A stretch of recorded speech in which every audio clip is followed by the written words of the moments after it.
Welcome everyone. We're going to make biscuits today. Get this turned around. Hello. How's everyone? Let me see. Oh, Morella? Thank you, Morella.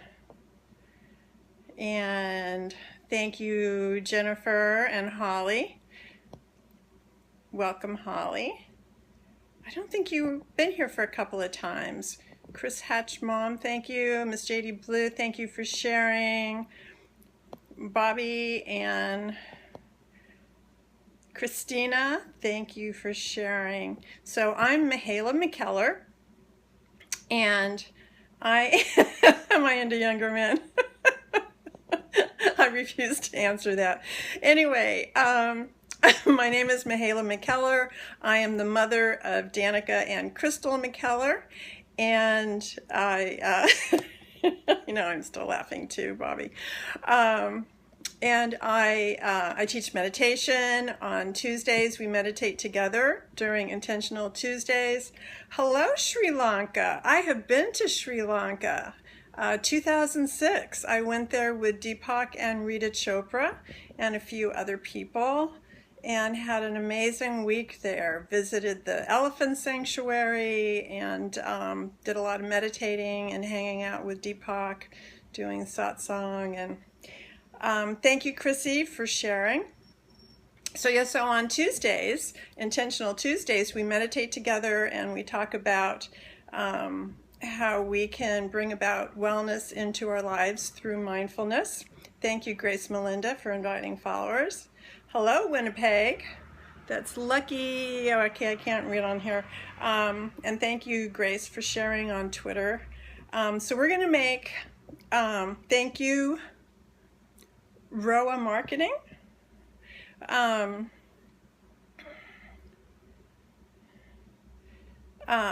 was I? I'm spacing out here. Yes, we're going to make biscuits with Kamut flour. Since we did the pancakes last week, I thought in case you didn't have Kamut flour before and you went out and got some and you're like, now what else am I going to do with this? That we would do biscuits.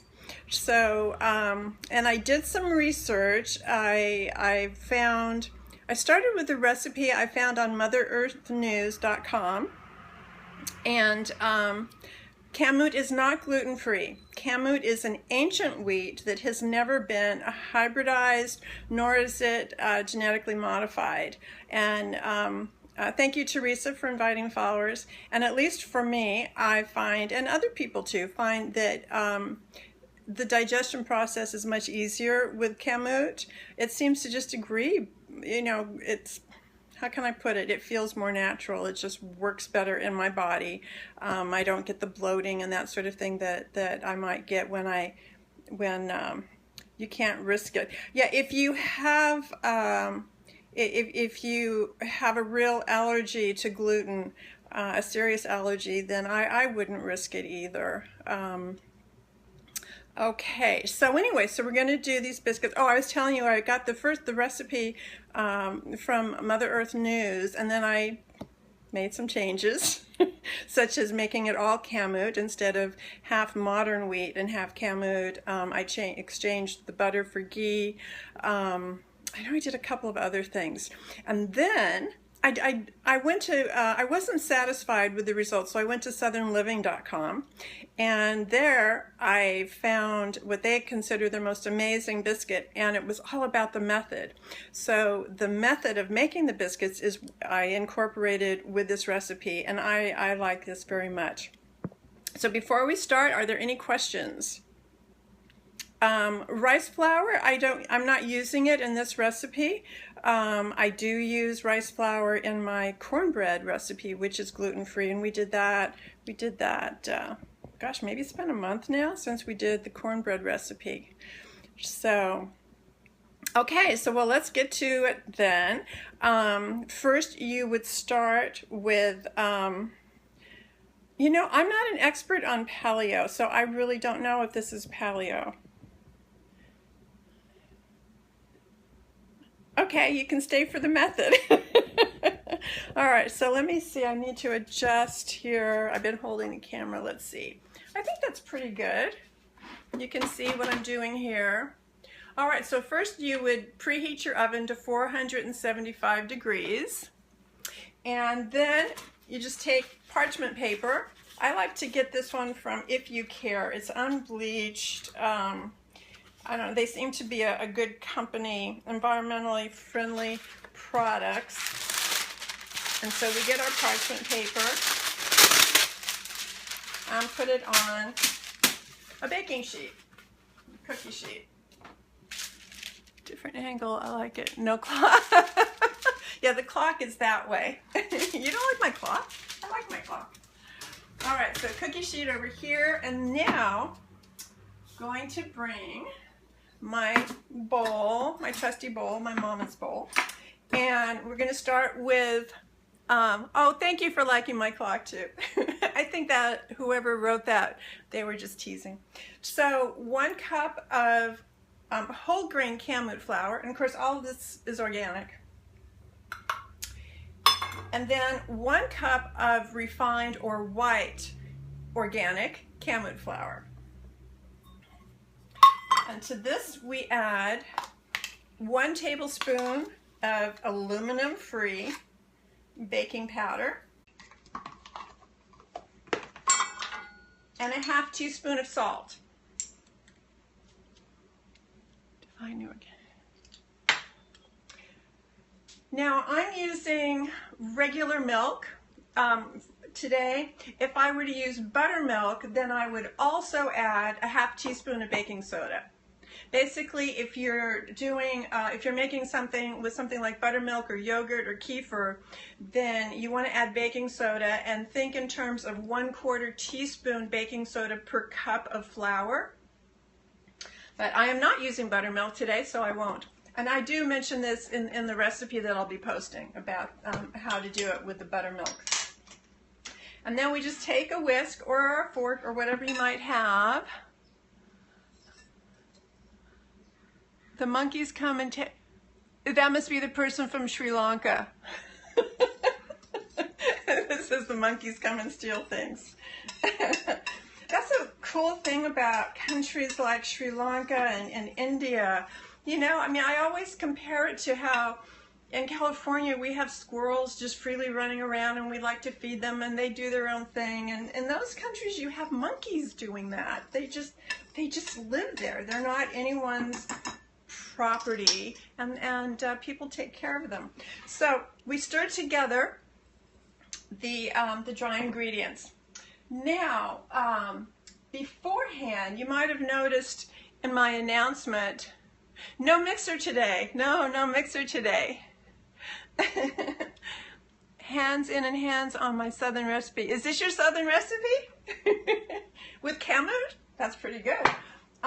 So one of the tricks that they showed was, which is why I said to freeze the ghee. Of course, they're freezing butter, which is actually easier because it's a stick of butter, so it's much easier to do this. But it's, I think, really worth it. And then you use a grater. You use a grater on the largest holes, and you grate the ghee. Now I did it. I took a quarter cup, and I lined it with a little bit of wax paper so it'd be easy to pull the ghee out once it was frozen. I did the 1/4 cup, and then I mounded on top of that so it became kind of like a little handle. That way when I was grating, I knew when to stop, and I also didn't get my knuckles too close to the grater. So just a little tip there. Now this is not cheese, this is ghee, which is a clarified butter. And this is what it looks like. I don't know, you know, the light is kind of washing it out. But then what this does is it gives you more even pieces instead of, you know, random chunks here and there. Ghee is spelled G-H-E-E. So then we add that to the flour. And actually, I've had this out a little while, so it's not doing exactly what it's supposed to do. and you mix it. You just mix it in with the flour. And you don't really want to hold on to the ghee because that will then cause the fat to melt. Now, if you don't want to do it that way, you can also use a pastry blender. Yes, I'm making biscuits, Kamut flour biscuits. You can do a pastry blender like this for cutting the butter in. And if you don't have one of these, 2 sharp knives, a little bit more labor intensive, but you just crisscross, turn the bowl, crisscross, until your ghee, see if you'll see this, is in small pieces like that mixed in with the butter. All right. Now we just create a well, and who just joined? Hello, we're making biscuits. We're making Kamut biscuits. So 1 cup of milk. And someone asked about almond milk. Now, the first time I did this recipe when I was experimenting, I did use almond milk, and I didn't like the outcome. Now, the almond milk I used was not, how can I put this? It didn't have a lot of almond in it. You know, some almond milk has more almond in it than another, and I think the way you can tell the difference is you just see how much is the fat content and the calorie content, and the higher that is, then the more almonds, because at least the ones that I use, all they are almonds and water. So if it's higher in chocolate milk, I don't think so. Blah. And I love chocolate, but no, I would not use chocolate milk in this. Anyway, use an almond milk that is denser, has more flavor to it. Otherwise, you end up tasting the, you have an aftertaste of the hi there. And you know, it's so sweet that people call me MahailaMcKellar, but my name's Mahaila. And you're all welcome to call me Mahaila. Anyway, you get an aftertaste of the baking powder if the milk doesn't have enough flavor. So if you're not using dairy, then be sure to use a nut milk that has enough flavor to it. All right, so we put the milk in all at once, and then we stir, and stir this without spilling. And we just want to stir until it's coming together. So we're not making it smooth or anything. It's all going to look kind of lumpy in here, even with some of the flour. Thank you. Thank you. All right, so can you see that? It's not real smooth. We don't want to overwork the gluten because that makes for toughness. All right, now I like to put wax paper down before I put my flour down for the next step. Let's just turn this over so it doesn't roll around on us. Wax paper, okay. And then a little bit of the flour. Okay, have fun making biscuits. And then we put the dough down here. And there's another thing that from Southern Living that I learned about biscuits that I did not know. I've done it when I've made something like pastries or croissant, but I didn't know to do it with biscuits. So we very lightly handle this because, again, we don't want our body heat to melt. A little bit more flour. We don't want our body heat to melt the ghee. We're patting this out to a rectangle. Oh, hi, sweetie. Thank you for sharing. Deanna's on here with us. Okay, so and then you use a rolling pin. And can anyone guess why I have a marble rolling pin? Thank you, Evie. And Holly's back. Anyone, any guesses about why I use this instead of, well, no bacteria. And so it doesn't stick. Yes, yes. Also, it's cold. So as I'm rolling, it's not warming up. Well, right, all rolling pins make it flat. So the coldness of the marble then helps us not to warm up. Let me get this out a little bit more. So we're going to roll this. No particular amount. And now we're going to fold it. I'll just fold it like that, one layer, and then I'm going to roll it again. It's a little bit more flour.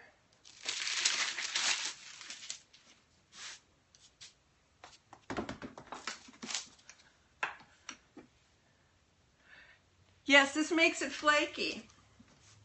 You see, let me get one of these biscuits. You see the biscuit, how it's in layers? That's how it gets in layers. So you do this 6 or 7 times.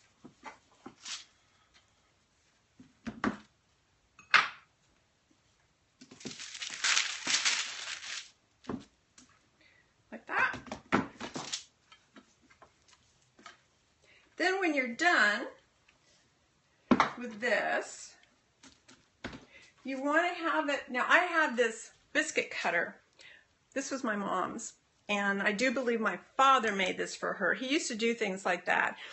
She did a lot of cooking, obviously, from scratch, because I learned a lot from her. I say obviously because I keep bringing her up with the bowl and everything.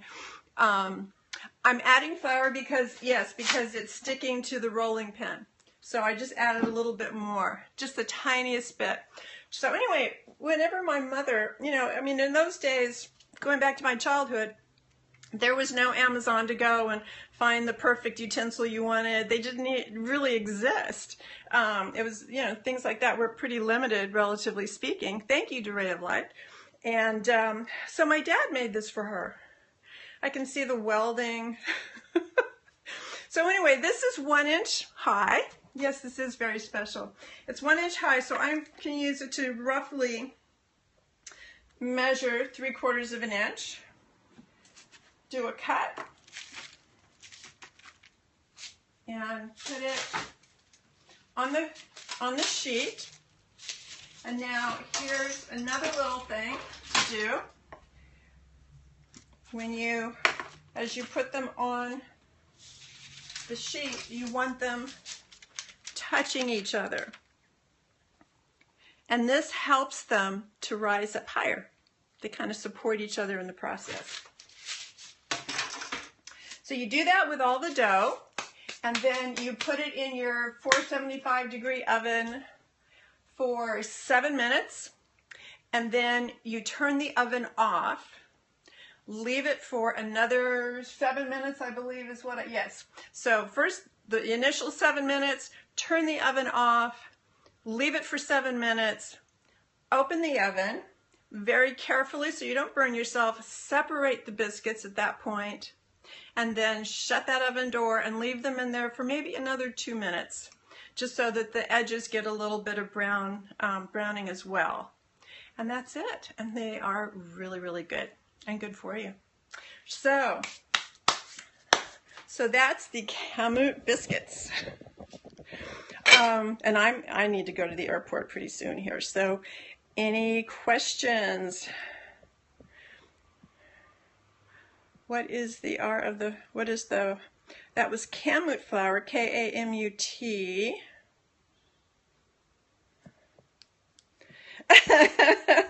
Well, yeah, eat them whatever you know, with whatever you want. Jam, butter, honey,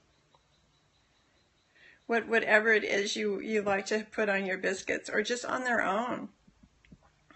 Yes, I do. I have some already made. I made these last night. K-A-M-U-T, Kamut flour. You can if you don't find it in your local stores, you can find it at montanaflour.com. Thank you, Grace. Yeah, if I didn't have to hold this, maybe I can. Let me see. So you see, when you go to eat them, they do come apart in layers. Huh? Nice. Of course, when this was right out of the oven and I broke one open like this, it was amazing. Steam came out. It was so good. It doesn't have to be Kamut. But what I've been doing is looking for recipes that already have Kamut in them, or are taking a recipe I like and adjusting it, because the Kamut flour is a little softer than modern wheat. So when I do baking, I want to bring healthier flours. So Kamut, spelt, brown rice, the health, things that I feel are better for me and my family. So, any last comments, questions? Yes, the ghee, and I will post this recipe. I'll be posting it on Instagram, Twitter, and Facebook, so you'll be able to get it. Walking on treadmill, good for you. Yeah, I buy my ghee. I have made it in the past, but more recently I buy it. Organic Valley, I think, is the brand. I'm saying that. Could not read. My Instagram is my name, but in reverse. It's McKellar Mahaila instead of MahailaMcKellar. There's actually, I opened an account a long time ago under MahailaMcKellar, forgot I had it, and then created the second account more recently, and that's the one I've been more active in. In fact, I wish there were, maybe there is a way to combine the two. That I would like to do that. In fact, if any of you know how to do that, please, maybe direct message me on Twitter. Healthy Periscope habit. Yay, Grace, thank you. All right, so I am going to sign off now. It is almost 11 o'clock my time, and I'll see you guys on Tuesday. And if there's anything in particular you want me to scope about on Tuesdays or Fridays, please let me know. You can put it here, because I watch the replays, and I do know, I pay attention to what people are writing, and then of course on air biscuits. Is that a joke? I think that's a joke. Okay. A little dense here. All righty. See you later, everybody.